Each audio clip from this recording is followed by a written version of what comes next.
Coal block టెండర్లని రద్దు చేశా నేను అని తెలంగాణ మంత్రి మన భట్టి విక్రమార్క గారు ప్రకటించారు. అంటే ఆంధ్రజ్యోతి తాలూకు కథనమట ప్రకంపనలు సృష్టించిందట. ఇది ఆంధ్రజ్యోతి తాలూకు దర్శనం. ఆయన ఏం చెప్తున్నాడు, అసలు నా గురించి ఏం తెలుసని నువ్వు రాస్తున్నావు, సైట్ విజిట్ అని రాశావు, నీకు ఆ మాత్రం తెలీదా? ఈ టెండర్ నిబంధనలు అనేవి అందరికీ వర్తిస్తాయి. నా మీద నేను అసలు ప్రజా జీవితంలోకి ఎందుకు వచ్చాను, నా మీద ఇలా మచ్చబేయటం ఏంటి, నా గురించి ప్రస్తావన చేయటం ఏంటి, అందుకనే నేను ఇలా అని ఆయన తలుపు వెర్షన్ అది ఆయన వినిపించారు. ఇదే సందర్భంలో మేడారంలో క్యాబినెట్ భేటీ పెట్టారు కాబట్టి రేవంత్ రెడ్డి గారు కూడా మీకు ఏమన్నా ఉంటే తలుపులు వేసుకొని కొట్టుకోండి, మమ్మల్ని లాగొద్దు అంటూ. అంటే ఇది పెద్ద జానతనం లాగా ఇట్లా. ఇప్పుడు అసలు వాళ్ళకి లీక్ చేసింది ఎవరు? ఇదంతా ఎవరు లీక్ చేశారు? ఎవరో ఒక లేడీ ఐఏఎస్ సూసైడ్ అటెంప్ట్ కూడా చేశారు అంటే ఆ విషయం ఆయనకి ఎలా తెలిసింది? ఇప్పుడు అందరూ అడుగుతారుగా. మనం ఉదయం మిస్ చేసింది, కావాలని మిస్ చేసింది. ఒక ఛానల్ ఏమో ఈయనకి ఎలా తెలిసింది ఇదంతా? మరి సిట్ ఏర్పాటు చేశారు అన్నారు కదా, ఈ తొక్కలో కథనం ప్రసారం చేసినందుకు వీళ్ళ సోర్స్ ఏంది, ఎవరి నుంచి ఆదేశాలు వచ్చినాయి అని. మరి ఈ రాసిన ఆయన్ని కూడా విచారిస్తారా అంటున్నారు ఒక ఛానల్. ఇంకొంతమంది ఏమంటున్నారు, అసలు పత్రికా స్వేచ్ఛ ఏంటి? పత్రికా స్వేచ్ఛ అసలు లుకౌట్ నోటీస్ జారీ చేయడం ఏంటి? ఇతగాడం కరెక్ట్గా అక్కడ దొరకటం ఏంటి? ఒక వ్యక్తి అరెస్ట్ కాబడిన వాళ్ళు. అంటే ఇది ఒక తీవ్రమైన చర్యలకి దిగబోతున్నారు ప్రభుత్వంలోని వారు, లేదంటే పోలీస్ అధికారులు అనేది తెలిసిందనమాట. ఎలా తెలిసింది? మనం తప్పుడు కథ మనం ఆ రోజే చెప్పాం, వీళ్ళు మా పై యాజమాన్యం చెప్పినందువల్లనే ప్రసారం చేశామని చెప్పొచ్చు అని చెప్తారు అని అదే చెప్పారు. సో మరి చైర్మన్ అరెస్ట్ చేయాలి అనేది కొంతమంది చెప్తున్నమాట. చైర్మన్ అరెస్ట్ చేస్తారా, ఆయనకు బెయిల్ వచ్చిందాకా ఆగుతారా అనేది పక్కన పెడితే దాని మీద ఏదో పెద్ద పత్రికా స్వేచ్ఛ మీద దాడి. ఏంటి దాడి? యజమానులు చెప్పినట్టు ఉద్యోగి వింటాడు, వినాల్సిందే, ఇది మామూలుగా తెలిసిందే. కానీ ఎవడి మీద పడితే వాడి మీద రాస్తున్నప్పుడు ఇలా అయితే మహాపెక్క చుట్టుకుంటుంది అని తెలిసి ముందైతే సందేహం వ్యక్తపరచవచ్చు. లేకపోతే మనం ఏం చెప్పాం ఆ రోజు ఆ ఆడియో వీడియోలో, యజమానుల మనసు తెలుసుకొని ఇంకాస్త ఎగిరిపోయేవాళ్ళు విచ్చలవిడిగా, సార్ మీకు ఎందుకు, నేను చూసుకుంటా కదా, ఒక్కొక్కళ్ళ పని పడదాం మనం ఇవాళ అని వాళ్ళ ఉద్యోగ భద్రత కోసం ఇంకాస్త రెచ్చగొట్టే ఎదవలు ఉంటారు, చాలా చోట్ల ఉంటారు. అలాంటి భజన పరులకే మంచి మంచి హోదాలు కానీ, జీతాలు కానీ, పెర్కులు కానీ లభిస్తుంటాయి. అలాంటప్పుడు ఈ పర్టికులర్ విషయంలో అరెస్టులతో అంటే నెక్స్ట్ వాళ్ళకి రిమాండ్ ఏమి ఇయ్యరు, కానీ అది కూడా తిరస్కరించినట్టున్నారు. మరి ఆ పై లెవెల్ వాళ్ళ దగ్గరికి ఎందుకు వెళ్ళట్లేదు? వెళ్తారా? వెళితే అది ఓకే. ఈ మొత్తం వ్యవహారం చూసినప్పుడు మీకేమనిపిస్తుంది? మంత్రుల మధ్య తగాదాలు ఉన్నాయి. అసలు ఆ తగాదాని బహిర్గతపరుస్తుంది ఎవరో తెలియదు. అది చాలా పెద్ద ముఖ్య నేత అయి ఉండొచ్చు. ఆ ముఖ్య నేతకి ఏంటి దీంతో అంటే డివైడ్ అండ్ రూల్.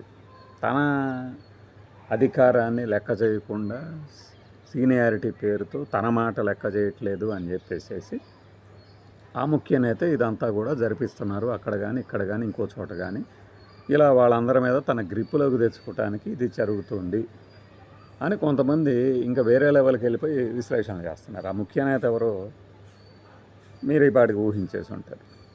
అంటే ఒక పత్రికాధిపతి రాష్ట్రంలో జరిగినటువంటి ఒక అరెస్ట్ మీద దాని వెనక స్టోరీ ఇది అని ఎవడు అడక్కపోయినా కూడా దాని వెనక స్టోరీ ఇదైతే అయింది. అసలు దానికి ఆ ఇష్యూకి ఆ బొగ్గు కథనాలు బొగ్గు టెండర్లకి ఈ కథనానికి సంబంధం ఏంటనేది ఎందుకు చెప్పలేకపోతున్నాడు? చెప్పాలి కదా.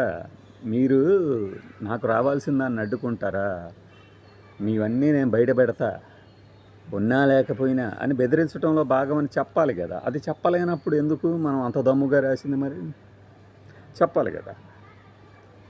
అది చెప్పనంత కాలం ఎలా ఉంటుందంటే ఇది ఫలానా వాళ్ళ మానసిక స్థైర్యాన్ని దెబ్బతీసినట్టు ఉంటుంది అనుకోవచ్చు.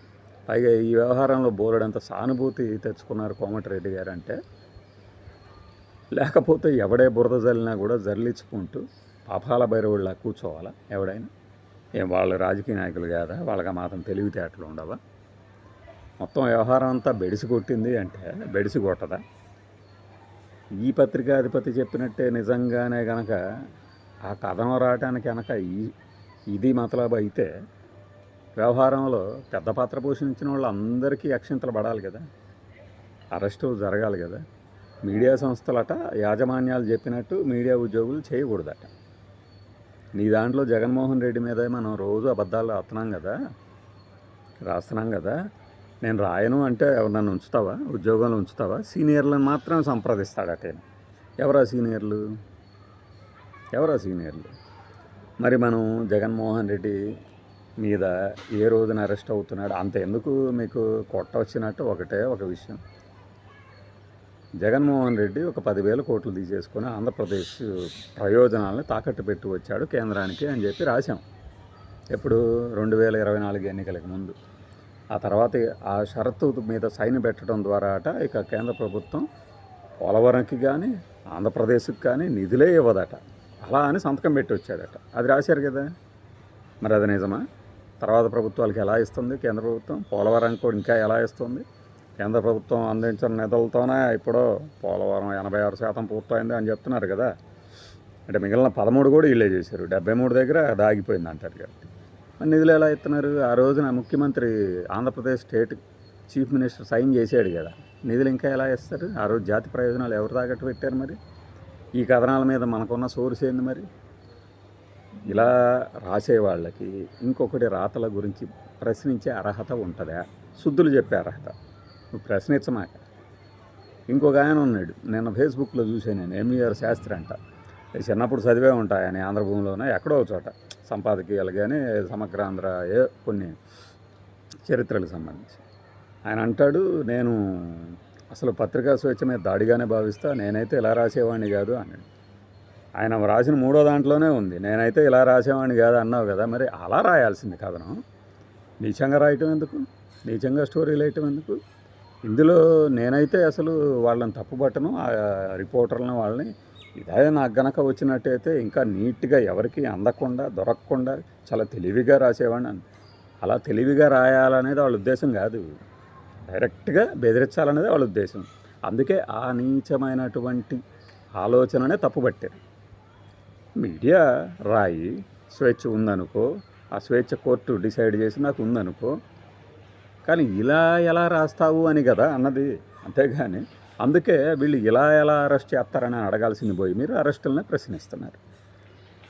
నన్నైనా అరెస్ట్ చేస్తారు చట్టం అనుకుంటే, రకరకాల ఏదో ఒక కాజు చూపిస్తారు. చట్టంలో ఏదో ఒక కాజు ఉంటుంది కదా, ఆ కాజుని దానికి పోయి మనం ఇది అనైతికంగా అరెస్ట్ చేశారు, మనం అనైతికంగా రాయొచ్చు, అనైతికంగా తమ్నైల్స్ పెట్టచ్చు, వాళ్ళు చూస్తూ ఊరుకోవాలి. ఇది అంతవరకు. అప్పుడే మనం మాట్లాడింది ఏంటి, ఈ ఒక్క కేసు విషయంలోనే ఎందుకు, ప్రతి వారి విషయంలో కూడా ఇలానే స్పందించండి సజ్జనార్ గారు, ఈ దూకుడు ఉండాలి అని. రైట్, అక్కడితో మనం క్లారిటీ దానికి ఇచ్చాం. ఇక్కడ మరి మనం ఉదయం చెప్పాం కదా, ఉదయం చెప్పినట్లే ఆయన దిశానిర్దేశం కూడా చేశామన్నాం కదా. ఇది ముఖ్యమంత్రి రేవంత్ రెడ్డి గారికి ఇక టెండర్లను రద్దు చేసి కొత్తగా పిలవడం తప్పితే వేరే మార్గం లేదు అని ఇచ్చేసాడు కదా సూచన కూడా. అంటే ఈయన సూచన ఇస్తే ఆయన ఫాలో అవటం కాదు, స్క్రిప్ట్ ఇదంతా. ఏంటంటే పరిణామాల క్రమం. ఎప్పుడు రద్దు చేసేసారు ఆయన, మళ్ళీ బయటకు వచ్చేసి నేను రద్దు చేశానని ఓపెన్గా చెప్పేది ఏముంటుంది? అసలు సింగిల్ టెండర్లను ఎప్పుడు యాక్సెప్ట్ చేయకూడదు అంటారు కదా కోట్ల ఉన్న వాటిల్లో. సో అలా నేను కొట్టినట్టు నటిస్తా, నువ్వు ఏడ్చినట్టు నటించు అంటే నేను కూడా నమ్మినట్టు నటిస్తా అన్నట్టు జనాలకు కూడా అర్థమైపోతుంది. సో ఆంధ్రజ్యోతి కథనంతో ఏందో తెలంగాణ ప్రభుత్వంలో ప్రకంపనలు అంత సీన్ లేదు, ఇదంతా ఓ పెద్ద గేమ్ లాగుందని చెప్పేసి అందరికీ అర్థమైపోయింది. మరి